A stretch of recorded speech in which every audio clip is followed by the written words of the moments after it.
The divine dial में आपका स्वागत है, जहां हम आध्यात्मिकता, आत्मसुधार और व्यक्तिगत विकास से संबंधित विषयों का पता लगाते हैं।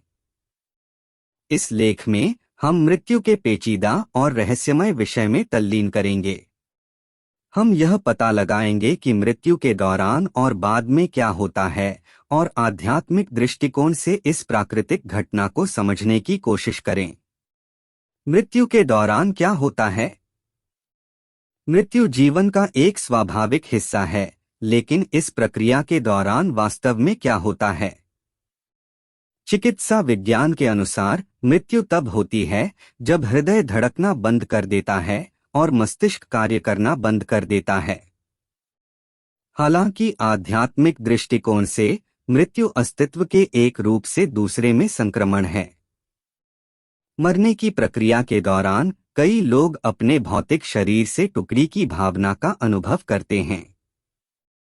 इस टुकड़ी को कई अनुभवों के साथ किया जा सकता है, जैसे कि तैरने की भावना, शांति की भावना या उज्ज्वल प्रकाश से घिरे होने की अनुभूति। जैसे ही शरीर बंद हो जाता है, मरने वाले व्यक्ति की चेतना भौतिक दुनिया से अलग होना शुरू हो सकती है और वे ज्वलंत दर्शन या मतिभ्रम का अनुभव करना शुरू कर सकते हैं। इसमें मृतक प्रियजनों, स्वर्गदूतों या अन्य आध्यात्मिक प्राणियों को देखना शामिल हो सकता है। मौत के बाद क्या होता है?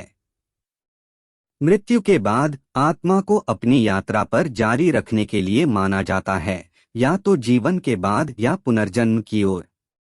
कई आध्यात्मिक परंपराओं का मानना है कि आत्मा निर्णय की एक प्रक्रिया से गुजरती है, जहां जीवन के दौरान इसके कार्यों के आधार पर इसका मूल्यांकन किया जाता है।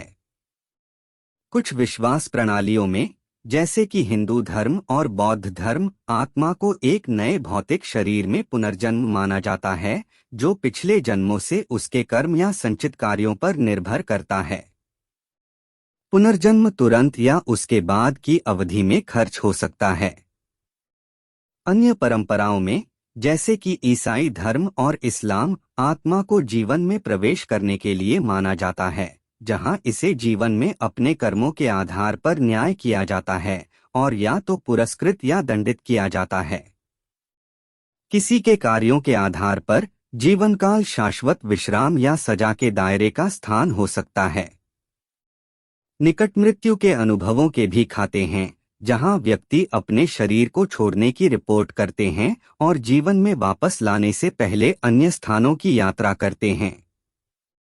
इन अनुभवों में अक्सर मृतक प्रियजनों, आध्यात्मिक प्राणियों या ब्रह्मांड के साथ एकता की भावना के साथ मुठभेड़ शामिल होती है। निष्कर्ष: अंत में मृत्यु एक प्राकृतिक प्रक्रिया है जो आत्मा के भौतिक क्षेत्र से आध्यात्मिक क्षेत्र में परिवर्तन को चिह्नित करती है।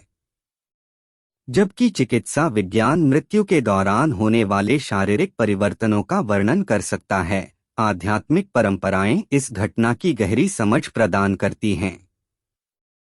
चाहे हम एक जीवन शैली, पुनर्जन्म या पूरी तरह से कुछ और में विश्वास करते हैं, मृत्यु का रहस्य हमें प्रत्येक दिन पूरी तरह से जीने और लोगों और अनुभवों को संजोना याद दिलाता है, जो हमारे जीवन में अर्थ लाते हैं। द डिवाइन डायल में ट्यूनिंग के लिए धन्यवाद, और हमें उम्मीद है कि इस लेख ने आपको मृत्यु के दौरान और बाद में क्या होता है, इसकी अधिक समझ प्रदान की है।